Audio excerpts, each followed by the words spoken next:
बिल्कुल त्रिरत्न वंदना, बस 3 लाइन आप सुनाइए जो है। इतिपिसो भगवा अरहं सम्मा संबुद्धो भगवा। देख मैं बोल पा रहा। रत्न है, को रत्न बताना है अपने को। हाँ, रत्न है। अब त्रिरत्न धर्मेंद्र बड़ोली जी बताएंगे इनको। कौन से रत्न है? हीरा, मोती, तांबा, ये सब जो है ना इसमें रत्न जो है, तो इसमें क्या कौन से है, हीरा रत्न? मोती तांबा जैसे कोई बात नहीं कही गई। कौन? बुद्ध का मतलब क्या है? बुद्ध का मतलब ही ज्ञान है। अच्छा, बुद्ध का मतलब बुद्ध का ज्ञान। मतलब है ज्ञान। से बुद्ध कौन है?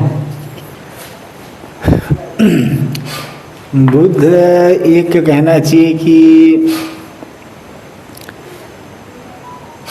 व्यक्ति का तो हुआ है। अच्छा, पूजा करते हो आप? जी, पूजा करता हूँ। तो काहे से शुरू करते हो आप पूजा? जी, मैं तो ऐसे ही अगरबत्ती जला देता हूँ।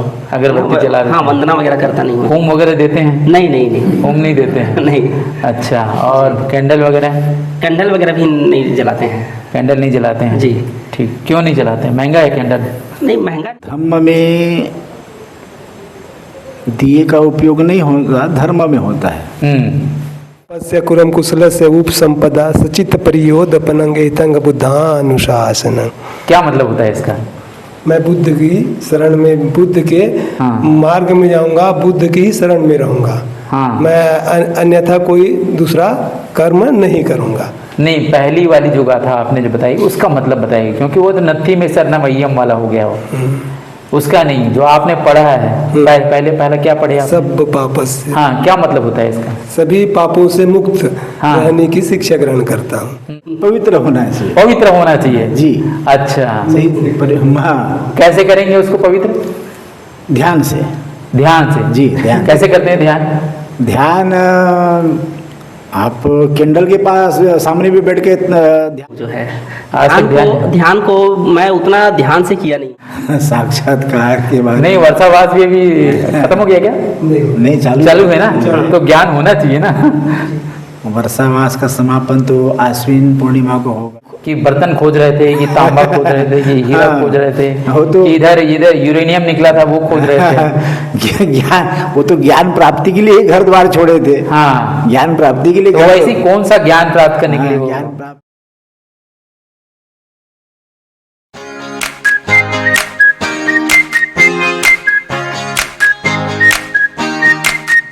नमस्कार, आप देख रहे हैं सुखिति इंडिया। आज हम हैं एक बुद्ध विहार में। ये बुद्ध विहार मोहल्ला मानपुर चौकी क्षेत्र के एक करमतरा गांव में है, जो अम्बागढ़ चौकी से करीब करीब 12-13 किलोमीटर दूर है। तो ये यहाँ पर करमतरा में एक बहुत ही सुंदर विहार बना है। आप देख भी रहे होगे कि पीछे बाबा साहब अम्बेडकर और गौतम बुद्ध की मूर्ति है। और उस विहार में आज हम लोग बैठे हैं, तो ग्राम करमतरा के कुछ यहाँ समिति के लोग भी बैठे हैं। तो आज हम उनसे सामान्य जानकारी लेने वाले हैं।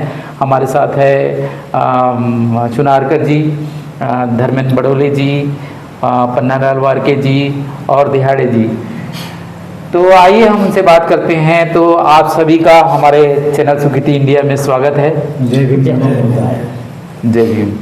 तो चुनारकर जी बताइए, ये जो विहार है ये कब बना और किस तरह से क्या क्या गतिविधियाँ यहाँ पे चल रही है? बिहार की हाँ, ये कहना चाहिए कि हम बहुत दिनों से कोशिश में थे कि हमारे गांव करमतरा में बौद्ध विहार बने। और तो यहाँ पर कहना चाहिए विधायक फंड से ये बौद्ध विहार का निर्माण हुआ। और यहाँ पर तथागत सम्यक संबुद्ध की मूर्ति स्थापना हुई है।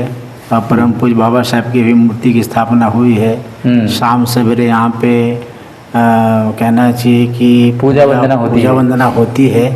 यहाँ पे एकत्रित होते हैं। हमको सब सामूहिक रूप से यहाँ पे समाज और अन्य समाज के भी बच्चे आते हैं। सब बहुजन मिल के यहाँ पूजा करते हैं। बहुजन मिल के पूजा करते हैं जी। वारके जी, आप बताइए जो है मतलब पूजा में क्या क्या गतिविधियाँ होती है, कैसे आप पूजा करते हैं, कहाँ से शुरुआत करते हैं? पहले कैंडल जलाते हैं कि अगरबत्ती जलाते हैं, बताइएगा। अभी तो अपन कैंडल पहले जलाते हैं, उसके बाद अगरबत्ती जलाते हैं, उसके बाद पूजा वंदना चालू करते हैं। कौन सी पूजा से शुरू करते हैं? बुद्ध पूजा से शुरू करते हैं? कैसे शुरू करते हैं? त्रिशरण पंचशील से पहले त्रिशरण, हाँ, त्रिशरण पंचशील से चालू करते हैं। उसके बाद बुद्ध की पूजा करते हैं। बुद्ध पूजा करते हैं। बुद्ध का पूजा करते हैं। उसके बाद त्रिरत्न वंदना करते हैं।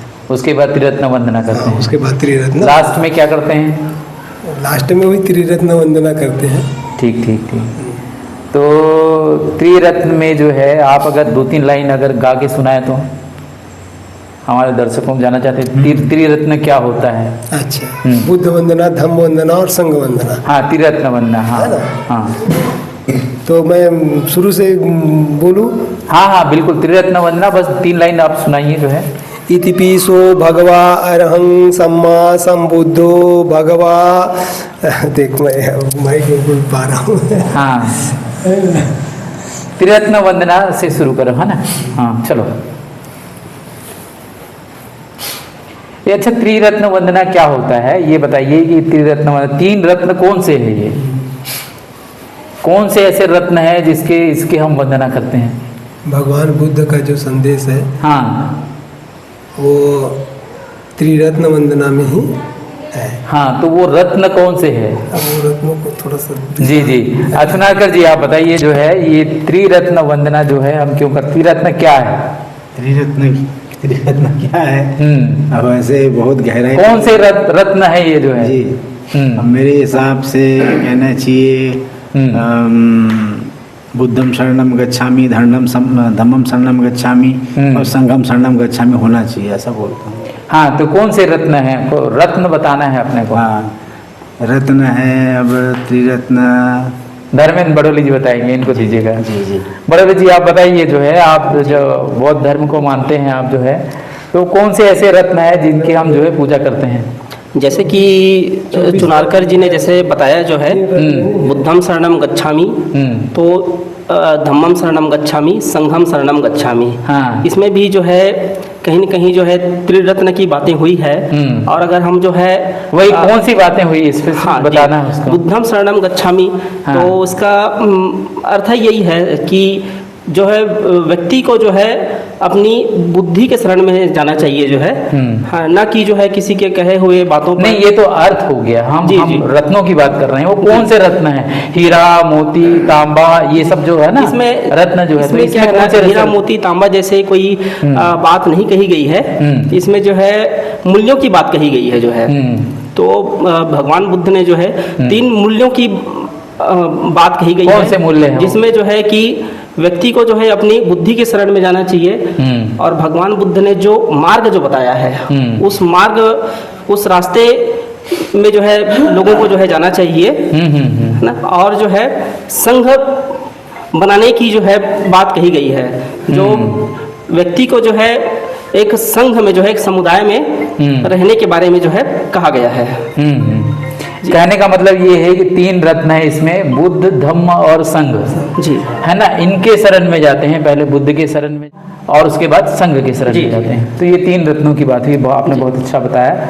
ठीक है, उसके बाद हम जो है बुद्ध पूजा करते हैं ना, उसके बाद बुद्ध पूजा करते हैं। ठीक है, तो आपसे अगर पूछा जाए कि बुद्ध यानी कौन, बुद्ध का मतलब क्या है? बुद्ध का मतलब ही ज्ञान है। अच्छा, बुद्ध का मतलब बुद्ध का मतलब है ज्ञान। ठीक है, तो कैसा ज्ञान? ज्ञान तो बहुत सामान्य होता है, जैसे कि मान लो हमको अभी गर्मी लग रही है, तो वो भी एक ज्ञान हो गया। तो बुद्ध का ज्ञान और वो जो सामान्य ज्ञान, इन दोनों में तो फर्क है। क्या फर्क है? बुद्ध के ज्ञान में मतलब सभी को समान शिक्षा मिलती है। वहाँ किसी पर भेदभाव नहीं रहता है। वो है मतलब कुछ खुद की बुद्धि विवेक से ही काम करना है, यही है बुद्ध। हमारा सवाल ये है कि बुद्ध कौन है? बुद्ध एक महामानव है। अच्छा, महामानव है। ठीक है, चिनारकर जी आप बताइएगा, आपके हिसाब से बुद्ध कौन है? बुद्ध एक कहना चाहिए कि ज्ञान के ही है, ज्ञान ही है बुद्ध। और दूसरी चीज़ क्या है कि वो करुणा के सागर थे। करुणा के सागर थे। और सबसे बड़ी चीज़ है कि वो ईश्वरवादी नहीं थे। ईश्वरवादी नहीं थे, ईश्वर को नहीं मानते थे। नहीं मानते थे। ठीक। ने अध्ययन नहीं किया है, क्योंकि हमको बहुत देर बाद ये सब बुद्ध के बारे में जानकारी हुई, पुस्तकें पढ़ना, संगत में जाना बहुत देर से मिली। क्या है, हमारे तरफ अगर बुद्ध का कथा प्रवचन होता, हाँ। उसमें ज़्यादा हमको ज्ञान मिलता, हमारे तो होता नहीं है इसमें से। तो गांव में जैसे जिस वातावरण में रहते उसी के अनुसार से चलना ढलना पड़ा। अब नहीं, सही है बात जो है, लेकिन ये बहुत ही मतलब पहला सवाल ये है कि भाई बुद्ध कौन है, बाबा साहब कौन है, त्रिरत्न का क्या है ना। बहुत प्रारंभिक सवाल है इसमें। बहुत ज़्यादा जैसे शाम को वंदना होती है, थोड़ा डिस्कशन होता है, तो बच्चों के बीच में बैठ करके यही सब चर्चा करना है कि बुद्ध कौन है, बाबा साहब कौन है, त्रिरत्न कौन होते हैं, रत्न क्यों कहा गया। बहुत सामान्य सी बातें हैं जो हमको ये करना चाहिए। क्यों बनाया जाता है? ये बिहार ऐसा है कि समाज सामूहिक रूप से इकट्ठा हो और यहाँ पे हम तथागत और बाबा साहब को याद करें, उनके बारे में जाने। हाँ, पूजा जानने समझने का एक केंद्र है। जी, जानने समझने का केंद्र है। और क्या है कि अगर बिहार रहता है तो वहाँ से सुरक्षित रहते हैं, सुरक्षित बैठते हैं। ठीक है, तो अभी ये वर्षावास चल रहा था, तो इसमें जो है आप लोग कितने लोग बैठ के कोई चर्चा वगैरह हुई? हाँ, वर्षावास अब क्या है, हमारा ये प्रथम वर्ष है, इसलिए हमको उतना वर्षावास के बारे में तो जानकारी है। फिर भी कुछ लोग तो बैठे होंगे। जी, हम बैठते हैं। हाँ, वर्षावास का कार्यक्रम हुआ हमारे गांव में ही। कहना चाहिए कि जो पन्ना लाल जी बारके हैं, जो ये पूजा वंदन कर लेते हैं, तो हम लोग सामूहिक रूप से यहाँ पर पूजा वंदना किए हैं।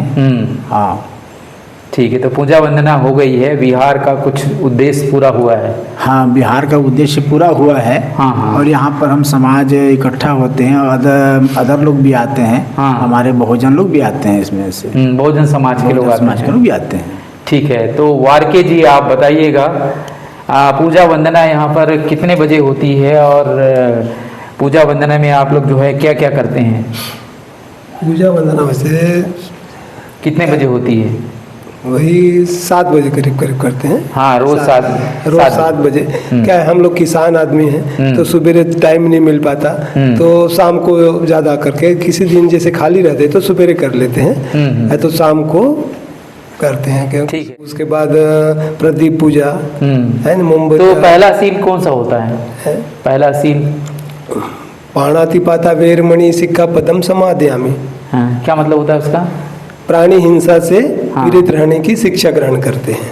तो उसमें क्या प्राणी हिंसा नहीं करना है? हाँ, वो भाई खुद के ऊपर लेना है, मतलब मैं इस शिक्षा को ग्रहण करता हूँ तो मैं इससे दूर रहूँ। अच्छा, उससे दूर रहें, दूर रहने की शिक्षा प्रद लेता है, ज्ञान लेता है। ठीक है। धर्मेंद्र बडोली जी, आप बताइएगा जो है, आपके घर में एक आध बार पूजा होती है? जी, अभी तो उतना ज़्यादा होता नहीं है। हाँ, पर एक आध बार पूजा जो है हाँ होता है।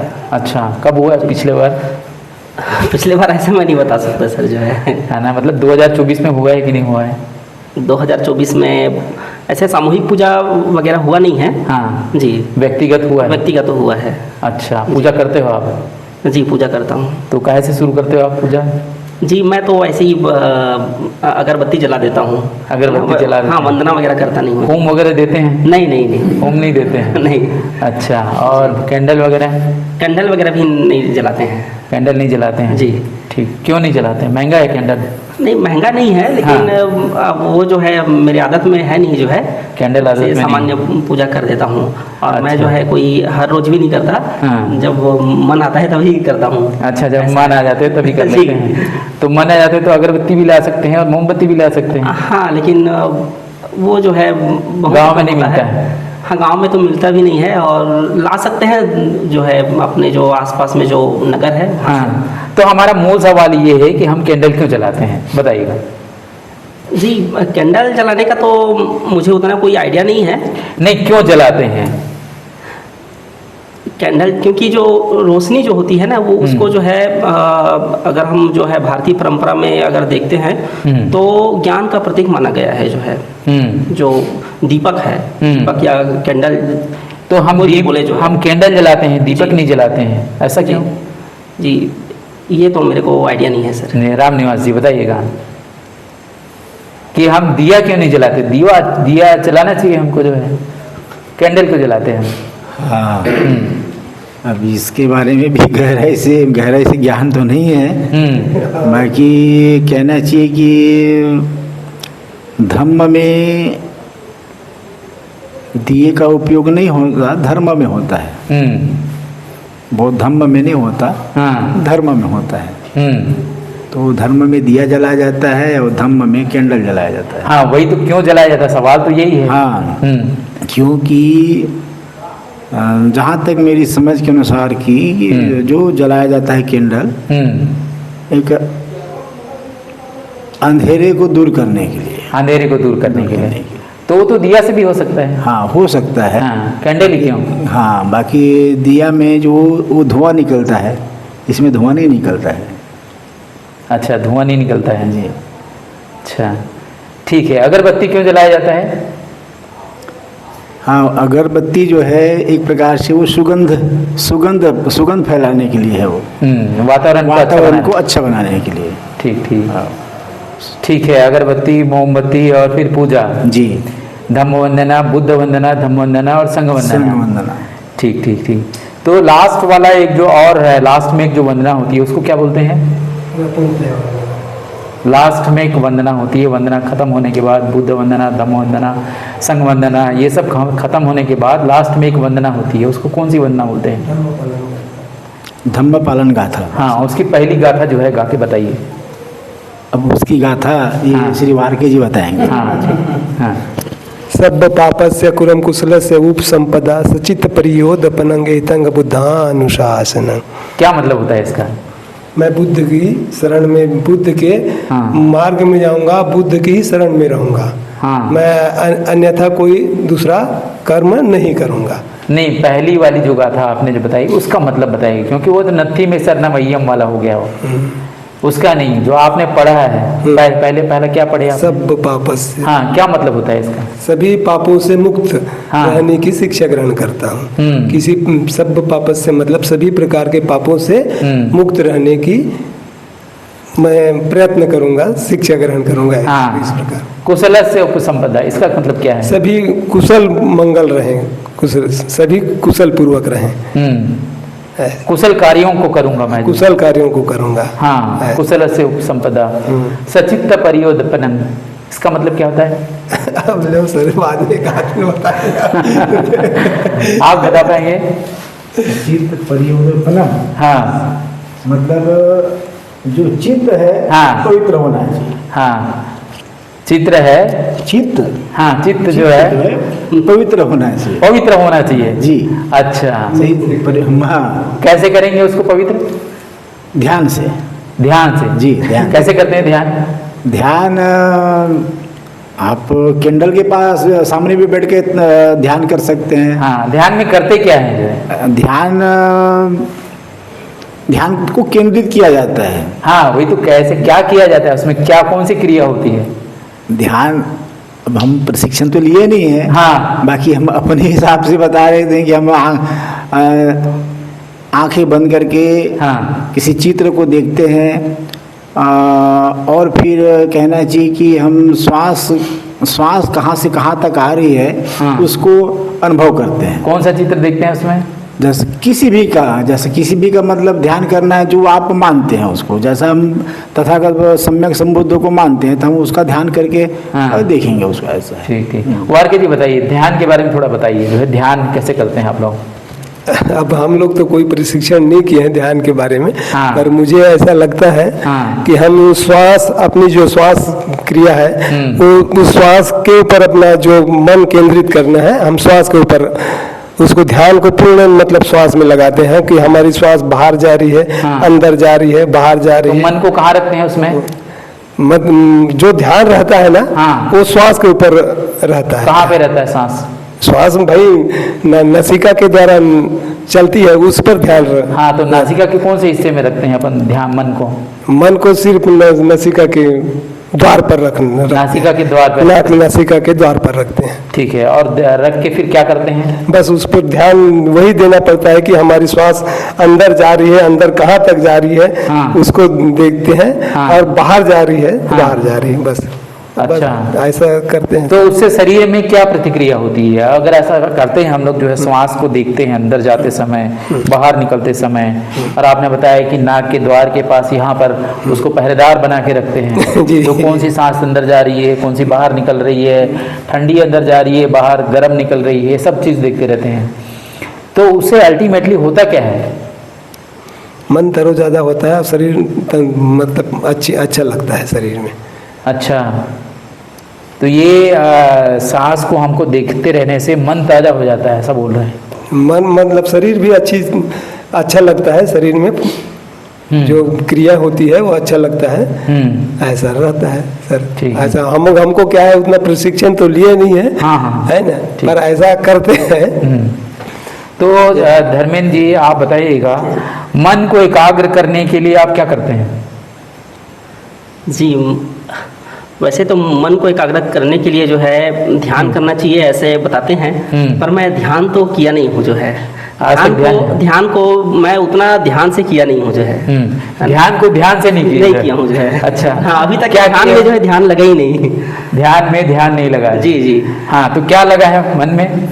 जी, मन क्या है, मन तो जो है स्थिर रहता नहीं है। मन स्थिर रहता नहीं? जी जी। हाँ, वो तो इधर उधर जो है वो चला ही जाता है, जो है बंदर के जैसे जंप करते रहता है। जी जी जी। हाँ, तो उसको पकड़ते कैसे हैं? जी, उसको पकड़ने के लिए जो है बहुत सारी विधि बताया गया है ना। कौन सी विधि? जैसे ध्यान भी है, जो जैसे वाक्य जी ने जो बता रहे थे कि जो है सांस को जो है जो अंदर बाहर जाते हुए जो है आनापान सती जो उन्होंने बताया, आनापान सती जो है ऐसा बताया गया है बौद्ध दर्शन में। पर मैंने अभी तक के उसका जो है प्रैक्टिस नहीं किया हूँ। तो कैसे करते हैं आप? केंद्रित कैसे करते हैं मन को? फोकस कैसे करते हैं? जो फोकस जो है पढ़ाई में कैसे फोकस करते हैं? जैसे कि अगर हम किसी चीज के बारे में सोचने लगते हैं ना, हाँ हाँ, तो वो जो है उसमें ध्यान हो जाता है। जैसे हम किसी भी विषय के बारे में अगर हम जानने लगते हैं तो उसमें जो है वो अपने जो माइंड है उसको वहाँ पे जो है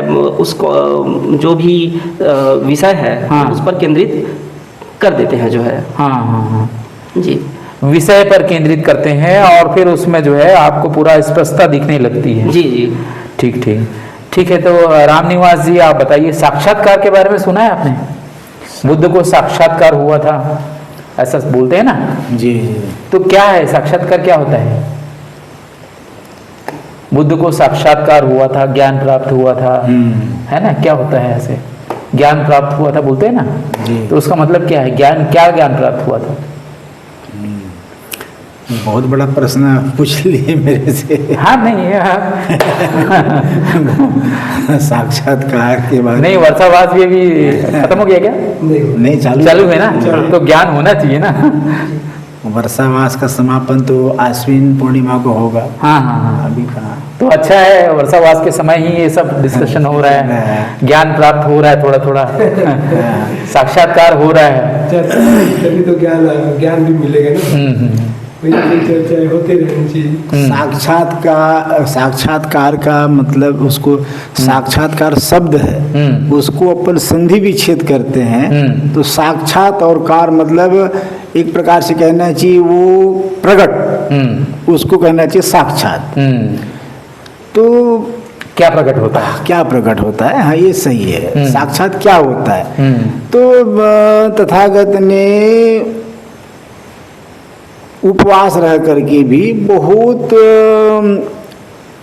खोजने की कोशिश की, मगर उपवास में नहीं मिला उनको कुछ। उपवास रह के खोजे तो बाकी क्या खोज क्या रहे थे वो, उसमें क्लियरिटी होनी चाहिए ना। क्या खोज रहे थे? वहाँ कि बर्तन खोज रहे थे, ये तांबा खोज रहे थे, ये हीरा खोज रहे थे, तो इधर यूरेनियम निकला था वो खोज रहे थे। ज्ञान, वो तो ज्ञान प्राप्ति के लिए घर द्वार छोड़े थे। हाँ, ज्ञान प्राप्ति के लिए। तो वैसे कौन सा ज्ञान प्राप्त करने के लिए? ज्ञान प्राप्ति के लिए कि आखिर जो बुढ़ापा क्यों आता है। अच्छा, हाँ, उसका ज्ञान। मरते क्यों हैं, आत्मा क्या है, ठीक है। तो कहना चाहिए कि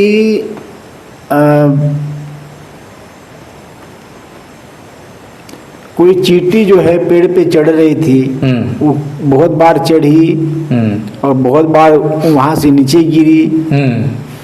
उसी को ही मतलब ध्यान में देख के कि भाई मैं इतने बार से असफल हूँ तभी सफल होऊंगा, ऐसा करते करते। ठीक है, ठीक है। बारके जी आप बताइए, कौन सा ज्ञान प्राप्त करने के लिए वो जो है बुद्ध का साक्षात्कार हुआ था, उसमें कौन सा ज्ञान प्राप्त हुआ उनको?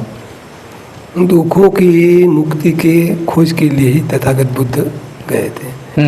जब उसको ज्ञान प्राप्त हुआ, बोलते हैं साक्षात्कार हुआ, ये तो उतना मैं विस्तार से नहीं बता पाऊंगा, पर भी उन्होंने तपस्या करते हुए किसी प्रकार का कोई ज्ञान प्राप्त नहीं कर पाए।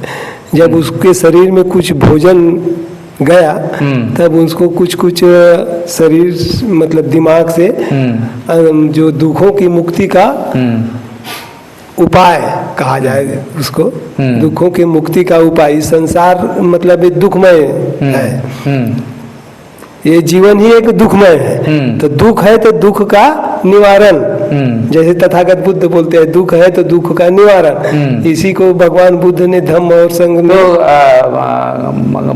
गौतम बुद्ध ने ये प्राप्त किया ज्ञान कि भाई दुख क्या है, दुख क्यों होता है। हाँ। ये उन्हीं की खोज कर रहे थे ना। हाँ, दुख क्यों, दुख के बारे में रिसर्च कर रहे थे वो। हाँ, दुख के बारे में कि इंसान को दुख क्यों होता है, इंसान दुखी क्यों रहता है। जी जी, ठीक है।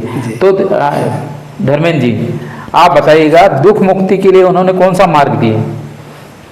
तो दुख मुक्ति के लिए जो है उन्होंने जो है ये कहा कि अगर हम बौद्ध दर्शन की जैसे बात करते हैं तो उन्होंने जो है एक तो ये बताया कि इस सृष्टि में जो है अगर किसी भी जीव का अगर जन्म हुआ है तो उसको जो है तकलीफ पहुंचेगा, जो है दुख होगा, है ना।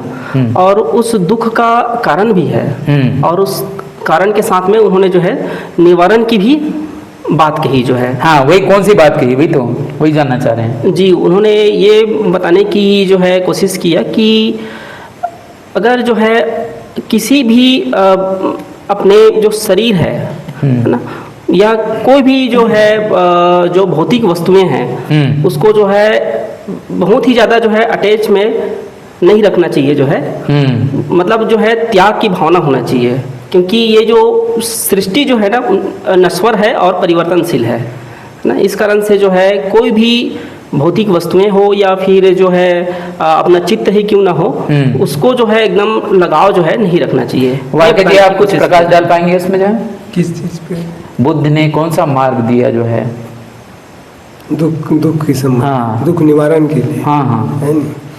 हम अपने आप में किसी भी प्रकार का कोई किसी को ठेस न पहुंचाए, है न, किसी की हत्या न करें, न किसी की वस्तु को चोरी न करे, न व्यभिचार न करें। इस प्रकार के सीलों का धारण करते हुए अपने जीवन को चलाएं। जी, रामनिवास जी आप बताइए कि उन्होंने कौन से उपाय बताए थे, जो है ऐसे एक दो उपाय अगर आप बता पाएं दुख मुक्ति के। दुख मुक्ति के उपाय तथागत के द्वारा बताए गए। अब क्या है कि परिवार त्याग कर गए थे तो भाई आए अकेले हैं, जाना कुछ ना कुछ तो करना ही है, करना है। आए अकेले हैं इस दुनिया में तो जाएंगे भी अकेले, तो ज्यादा मोह माया में मत फंसो, और यहाँ इस दुनिया से जाना है तो कुछ करके जाओ, ऐसा। अच्छा, इस दुनिया से जाना है तो कुछ करके जाओ, जो है एक बार घर से बाहर निकले हो तो कुछ करके जाना है, नहीं तो फिर लोग बोलेंगे कि ये कुछ किया नहीं, जो है ऐसे कर्म करके जाओ कि आपके पद चिन्ह इस संसार में रह जाए, ऐसा है। ठीक है, तो ऐसा नहीं है हाँ। कुकर्म नहीं, अच्छे कर्म करके, अच्छे कर्म का के पद चिन्ह रह जाए, कुकर्म के नहीं, अच्छे कर्म के। जी, तो आप देख रहे थे अभी बुद्ध विहार में जो डिस्कशन चल रहा था वो आप देख रहे थे, और ग्रामीण जो लोग हैं उनसे हमारी बातचीत हो रही थी, और हम पहुंचे थे अभी दुख मुक्ति का क्या उपाय उन्होंने बताया। जैसे कि उपाय उन्होंने जो शील का मार्ग उन्होंने दिया, उन्होंने पारमिताओं का मार्ग उन्होंने दिया, उन्होंने आर्य अष्टांगिक मार्ग दिया जो है। आप कोई भी रास्ता अगर पकड़ के जाओगे तो उसमें दुख मुक्ति हो सकती है, चाहे सील मार्ग से आप जाओ, चाहे आप पारमिताओं वाले मार्ग से जाओ, चाहे आप आर्य अष्टांगिक मार्ग से जाओ। तो इन रास्तों से अगर आप जाते हैं तो आपकी दुख मुक्ति हो सकती है, आपके दुखों का निवारण हो सकता है। तो ये चूँकि अभी वर्षावास का भी समय चल रहा है और एक बहुत अच्छा यहाँ पे वातावरण भी है, और ये बहुत ही चर्चा, बहुत सारगर्भित चर्चा हुई है, और आप लोगों ने बहुत ही बहुत अच्छी कोशिश की जो है सवालों के उत्तर देने का। आप सभी का बहुत बहुत धन्यवाद। दर्शकों, आपका भी धन्यवाद कि आप लोग जो है इस चर्चा को आप जैसा भी हो समझ पा रहे होगे। तो आप सभी को हमारी चर्चा को देखने के लिए बहुत बहुत धन्यवाद। अगर अच्छा लगे तो हमारे वीडियो को शेयर करिए और लाइक करिए, हमारे चैनल को सब्सक्राइब कीजिए। मिलते हैं अगले वीडियो में। नमस्कार। आप सभी को भी बहुत बहुत धन्यवाद। धन्यवाद। जय भीम, जय जोहार।